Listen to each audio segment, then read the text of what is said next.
नमस्कार दोस्तों, आप सभी का स्वागत करता हूं हमारे इस YouTube चैनल में। और जैसा कि आप जानते हैं कि जैसे ही मोदी केयर ज्वाइन करते हैं हम, उसके बाद बहुत सारी चीज़ें ऐसी होती हैं जो हमें सीखनी पड़ती हैं। बहुत सारी ऐसी छोटी छोटी चीज़ें हैं जो हमें पता नहीं होती। उसमें एक बहुत इंपॉर्टेंट स्टेप है रजिस्ट्रेशन प्रोसेस, यानी कि किसी नए व्यक्ति की आईडी क्रिएट करना। तो आज के सेशन में हम देखेंगे कि कैसे हम नए व्यक्ति की आईडी क्रिएट करेंगे, उसका एमसी नंबर क्रिएट करेंगे। तो चलिए शुरू करते हैं आज का सेशन। चलिए दोस्तों, देखते हैं कि कैसे हम नए व्यक्ति का आईडी क्रिएट करेंगे।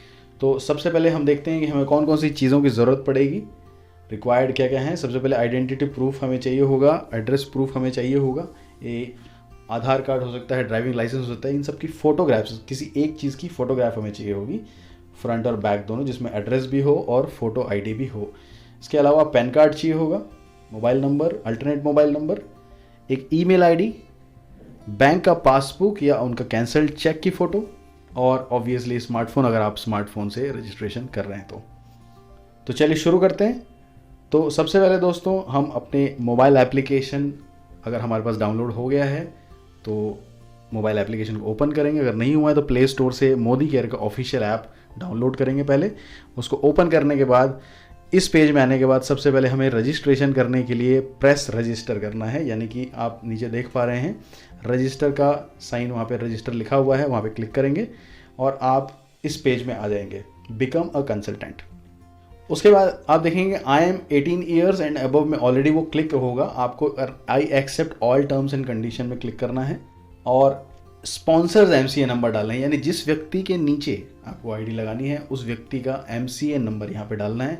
अगर आप रजिस्ट्रेशन अपने नीचे डायरेक्ट कर रहे हैं तो आपको अपना एमसीए नंबर यहाँ पे डालना है। और जैसे ही आप यहाँ पे एमसीए नंबर अपना एंटर करेंगे, नीचे आपका नाम आ जाएगा, या जिस व्यक्ति का एमसीए नंबर आप एंटर करें उसका नाम यहाँ पे आ जाएगा। तो आप कंफर्म हो जाएंगे कि ये एमसीए नंबर आपने सही डाला है। तो हमेशा ध्यान रखें कि एमसीए नंबर सही डालें, क्योंकि यहीं से पूरा सिस्टम तय हो जाएगा। इसलिए यहाँ पे कभी कभी लोग गलतियाँ कर जाते हैं तो गलत व्यक्ति के साथ आईडी लग जाती है। तो बहुत इंपॉर्टेंट है कि इसको ध्यान रखें, इस स्टेप को। चलिए आगे बढ़ें, नेक्स्ट करके सेकंड पेज आएगा पर्सनल डिटेल्स का। उसमें देखिए फर्स्ट नेम और लास्ट नेम आपको एंटर करना है। ये आप ध्यान रखें कि जो हमारे पास आईडी प्रूफ आई हुई है उसी आईडी प्रूफ को देख के आप फर्स्ट नेम लास्ट नेम डाल दें। उसके बाद डेट ऑफ बर्थ जो हमारे आईडी प्रूफ में है, यहाँ पे अपलाइन का एमसीए नंबर आएगा, यानी कि जो स्पॉन्सर है उनका नंबर, जो अभी हमने देखा था, शुरू में हमने एंटर किया था।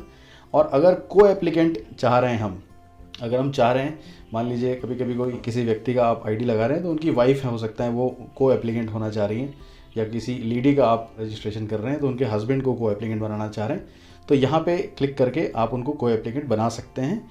तो उसके लिए सिर्फ चाहिए होगा उनका नाम, फर्स्ट नेम लास्ट नेम, और उनका डेट ऑफ बर्थ ही चाहिए होता है। तो यहाँ पे क्लिक करके आप नेक्स्ट पे क्लिक करेंगे। फिर आ जाएगा एड्रेस पेज। एड्रेस पेज में हमको जैसा हमारे पास एड्रेस प्रूफ की कॉपी होगी, हो सकता है आधार कार्ड होगा, तो आधार कार्ड में जिस तरह का एड्रेस लिखा हुआ है उसी एड्रेस को एग्जैक्टली यहाँ पे एंटर कर दें, जो भी उसमें एड्रेस दिया हो। जैसे ही यहाँ पे पिन कोड आप एंटर करेंगे तो स्टेट और सिटी ऑटोमेटिकली ये ले लेता है। ईमेल आईडी ऑप्शनल है हालांकि, बट ईमेल आईडी बना लें अगर नहीं है तो, क्योंकि ईमेल आईडी की ज़रूरत होती है जनरली ओटीपी की वजह से, या कम्युनिकेशन के लिए, जब कंपनी की तरफ से कुछ आता है तो कम्युनिकेशन के लिए ईमेल की ज़रूरत हो सकती है, तो ईमेल बना लें अगर नहीं है तो। हालांकि ये ऑप्शनल है।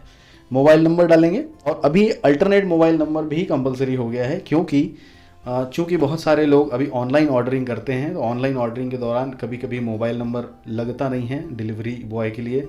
वो फैसिलिटी शायद दी हुई है मुझे लगता है। तो एक अल्टरनेट मोबाइल नंबर भी दिया हुआ है, ताकि आपके 2 नंबर हो तो किसी न किसी में तो कांटेक्ट हो ही जाएगा। तो इसलिए मुझे लगता है ये फीचर को ऐड किया गया है कंपलसरी। तो उसके बाद आप नेक्स्ट करेंगे। फिर हम आ जाएंगे पैन और केवाईसी इन्फो वाले पेज में। अब यहाँ पर हमको पैन कार्ड, हमने देखा था पैन कार्ड भी हमें चाहिए हो, तो यहाँ पे पैन नंबर वहाँ से डाल देना है। उसके बाद हमें केवाईसी इन्फॉर्मेशन डालनी है, यानी कि सबसे पहले ये जो फर्स्ट पेज आप देख रहे हैं, फर्स्ट जो ऑप्शन देख रहे हैं जिसमें आधार कार्ड लिखा हुआ है, एक्चुअल में यहाँ जब आप क्लिक करेंगे तो इसमें बहुत सारे ऑप्शंस दिखेंगे। ये एक्चुअली एड्रेस प्रूफ के लिए ये जगह दी हुई है।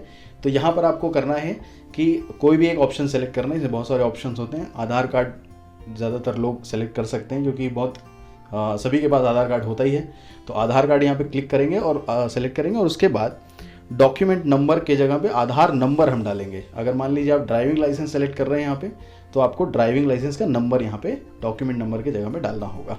उसके बाद हमको जो डॉक्यूमेंट हमने सेलेक्ट किया है, अगर आधार कार्ड सेलेक्ट किया है आपने, तो यहाँ पर उस डॉक्यूमेंट की फ़ोटो आपको यहाँ पे डालनी होगी, यहाँ पर क्लिक करके।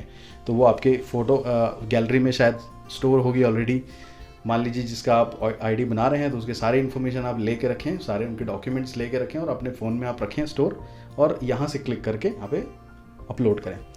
तो एक बात का बहुत विशेष ध्यान रखना है कि जो भी आप कॉपीज़ में डाल रहे हैं डॉक्यूमेंट की, वो उसकी साइज़ जो है 2 MB से कम की होनी चाहिए।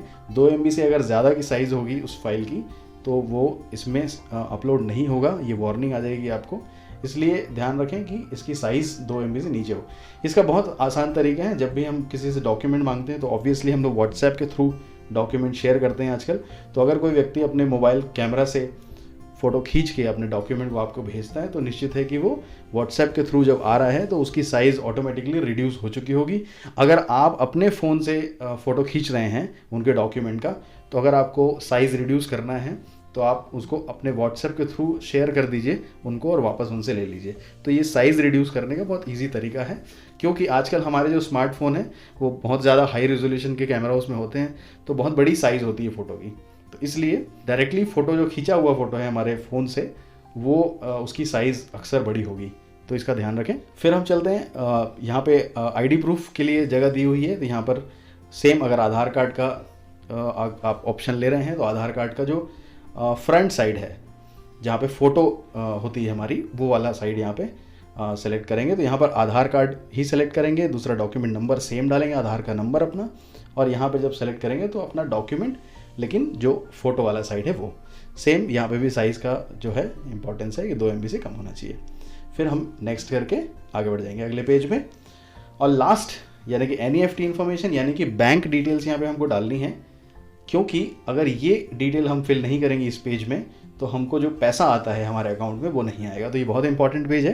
तो NEFT के लिए सबसे पहले हमको क्या करना है, अपना उनके बैंक का IFSC कोड डालना है। और ये कहाँ पे होता है, आपके पासबुक के अंदर और कैंसल्ड चेक के अंदर भी होता है IFSC कोड। तो IFSC कोड जैसे ही हम डालेंगे तो बैंक नेम और ब्रांच नेम ये ऑटोमेटिकली ले लेगा, क्योंकि उसी से जुड़ा हुआ है ये।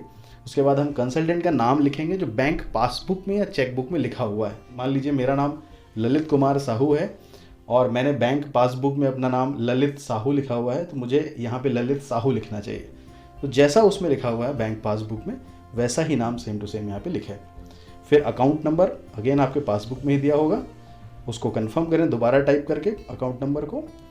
और फिर NEFT का डॉक्यूमेंट यानी कि उसकी फ़ोटोग्राफ, जो आपकी बैंक पासबुक की फ़ोटोग्राफ है, उसको यहाँ पे अपलोड करें, यहाँ पे क्लिक करके। उसकी भी साइज़ 2 MB से कम होनी चाहिए। फिर फाइनली हम यहाँ पे रजिस्टर का बटन देख रहे हैं, यहाँ पे रजिस्टर पे क्लिक करेंगे। तो जैसे ही हम रजिस्टर पे क्लिक करेंगे हमारा रजिस्ट्रेशन सक्सेसफुल हो जाएगा और इस तरह का एक पॉपअप मैसेज आपको आएगा सक्सेसफुली रजिस्टर्ड का, जिसमें आपका MCA नंबर होगा, यानी कि जिस व्यक्ति का रजिस्ट्रेशन आप कर रहे थे उसका नाम यहाँ पे डिस्प्ले होगा उनका, और उनका MCA नंबर भी डिस्प्ले होगा यहाँ पे। और एक SMS उनको चला जाएगा, क्योंकि उनका मोबाइल नंबर भी आप एंटर किए हुए थे इसमें, तो उनके मोबाइल नंबर पे एक SMS चला जाएगा मोदी केयर की तरफ से। उसमें उनका MCA नंबर, उनका पासवर्ड उसमें दिया होगा, जिसके थ्रू वो मोबाइल एप्लीकेशन डाउनलोड करके लॉगिन कर सकते हैं। तो आपका अगला काम होगा कि उनको मोबाइल एप्लीकेशन डाउनलोड करवाएं, मोदी केयर का ऑफिशियल एप्लीकेशन, और उससे लॉगिन करवाएं उनके MCA नंबर और पासवर्ड से।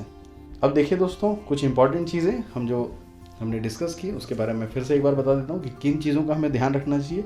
सबसे पहले जब हम MCA नंबर डाल रहे हैं शुरू में स्पॉन्सर का, तो बहुत ध्यान से उसको डालें, चेक करें, क्रॉस चेक करें कि उसमें नाम सही आया है कि नहीं।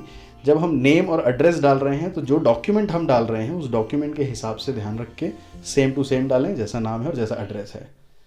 Details in the document should be clearly visible. जब हम फोटोग्राफ अपलोड कर रहे हैं डॉक्यूमेंट की, चाहे आधार कार्ड हो, ड्राइविंग लाइसेंस हो, पैन कार्ड हो, तो किसी तरह के भी, या फिर NEFT का डॉक्यूमेंट, बैंक का डॉक्यूमेंट, तो हमेशा इस बात का ध्यान रखें कि उसकी फ़ोटो बड़ी क्लियर आनी चाहिए, साफ़ सुथरा, पूरी डिटेल्स क्लियरली दिखनी चाहिए, account number, IFSC code clearly दिखने चाहिए। अगर आधार नंबर डालें तो आधार नंबर क्लियरली दिखना चाहिए। फ्लैश लाइट जनरली कई लोग कर लेते हैं, फ्लैश लाइट ऑन कर देते हैं, तो वो चमक नहीं आनी चाहिए उसमें, तो इसका ध्यान रखें कि क्लियरली विजिबल हो वो। आफ्टर रजिस्ट्रेशन, जैसे रजिस्ट्रेशन हो जाए, www.modicare.com में जाकर आपको पैन कार्ड अपलोड करना है। वो इसलिए क्योंकि अभी आपने देखा होगा इस रजिस्ट्रेशन प्रोसेस के दौरान पैन नंबर तो हमने डाला है, लेकिन हमने पैन कार्ड कहीं अपलोड नहीं किया है। तो वो इसकी जगह यहाँ पे नहीं देता। तो आपको हमेशा इसके करने के बाद आपको प्रोफाइल के अंदर जाके बाद में अपलोड करना होगा। बहुत ही सिंपल है, आप वेबसाइट के अंदर जाएंगे और प्रोफाइल में जाएंगे तो वहाँ पे पैन कार्ड अपलोड का ऑप्शन देता है। पांचवा, कि जैसे ही रजिस्ट्रेशन हो जाता है उसके बाद KYC अप्रूवल का एक मैसेज भी आएगा, और अगर मान लीजिए रिजेक्ट हो जाता है तो उसका रिजेक्शन का भी मैसेज आएगा जो कंसल्टेंट होंगे नए उनको। तो इसका ध्यान रखें कि KYC अप्रूव हुआ है कि नहीं, क्योंकि KYC अगर अप्रूव नहीं होगा तो रजिस्ट्रेशन एक तरह से अधूरा माना जाएगा, और आगे जो है अगर आप काम कर रहे हैं तो पैसा आपको नहीं आएगा आपके अकाउंट में। तो KYC का अप्रूवल ज़रूर ध्यान रखें रजिस्ट्रेशन के बाद, इसको चेक करें, प्रोफाइल में जाकर चेक करें, उनको बोल दें कि एक बार आप ज़रूर बताएं कि जब आपको KYC कोई मैसेज आएगा कि वो हुआ है या नहीं हुआ है, और इसके लिए 1 महीने का टाइम हमको मिलता है। और दूसरी बात, NEFT का अप्रूवल भी देखें कि NEFT अप्रूव हुआ है कि नहीं, यानी कि बैंक का जो हमने डॉक्यूमेंट डाला है वो अप्रूव हुआ है कि नहीं, क्योंकि जब तक वो अप्रूव नहीं होगा तब तक हमारे अकाउंट में पैसे नहीं आते हैं। तो आपके जो कंसल्टेंट हैं जो नए, अगर उनको टाइम से पैसे नहीं आएंगे तो ऑब्वियसली वो डिसअपॉइंट होंगे, इसलिए बहुत ज़रूरी है कि हम इसको पहले महीने में ही कंप्लीट कर लें। तो दोस्तों, ये तो रजिस्ट्रेशन प्रोसेस हमने कंप्लीट कर लिया। अब मैं एक और चीज़ बताऊंगा कि अभी तक तो हमने देखा रजिस्ट्रेशन प्रोसेस इस तरह से हमने बाहर से जाकर रजिस्टर किया था। एक दूसरा तरीका भी है रजिस्टर करने का, वो है जब हम एप्लीकेशन को डाउनलोड करने के बाद उसमें लॉगिन कर लिया, और लॉगिन करने के बाद अंदर एक टैब दिया हुआ है स्पॉन्सरिंग का, वहाँ से भी आप नए व्यक्ति का ID बना सकते हैं, स्पॉन्सर कर सकते हैं। अब इन दोनों चीज़ों में फ़र्क क्या है? तो नंबर 1 जो हमने तरीका देखा, पहला तरीका, उसमें ये था कि आप किसी भी नए व्यक्ति के ID जब बना रहे हैं तो वो किसी के नीचे भी डाल सकते हैं। यानी हो सकता है कि आपके डाउनलाइन के नीचे आपको ID लगानी है, तो आप पहले मेथड से आपने डाउनलाइन का MCA नंबर डालकर उनके नीचे नई ID लगा सकते हैं इस प्रोसेस से, पहले वाले मेथड से। लेकिन अगर आप दूसरे मेथड का इस्तेमाल करते हैं, यानी कि अपने मोबाइल एप्लीकेशन के अंदर स्पॉन्सरिंग के ऑप्शन में जाकर आप करते हैं, तो आप यहाँ पर किसी और के नीचे ID नहीं लगा पाएंगे, क्योंकि जब यहाँ पे आप क्लिक करते हैं तो आपका MCA नंबर ऑटोमेटिकली अपलाइन की जगह पे लिखा हुआ आता है। तो इसका मतलब ये है कि आप जब सेकंड वाले मेथड से रजिस्ट्रेशन कर रहे हैं तो आप सिर्फ अपने नीचे डायरेक्ट ही जब रजिस्ट्रेशन कर रहे हैं तो ही इस प्रोसेस को करें, सेकंड वाले ऑप्शन को अपनाएं। So much. अगर आपको ये अच्छा लगा हो वीडियो तो डेफिनेटली इस पे लाइक करें, इसको शेयर करें अपनी टीम के साथ, और स्पॉन्सरिंग के मेथड में कोई भी गलती ना करें। आपको जिस भी तरह का कोई और वीडियो चाहिए होगा, अगर आपको लगता है किसी तरह की डिफ़िकल्टी आती है इस तरह की टेक्निकल चीज़ों में, तो आप कमेंट बॉक्स बिल्कुल मुझे लिख के बताएं ताकि मैं आपकी हेल्प कर पाऊँ। Thank you so much. मिलते हैं अगले सेशन में।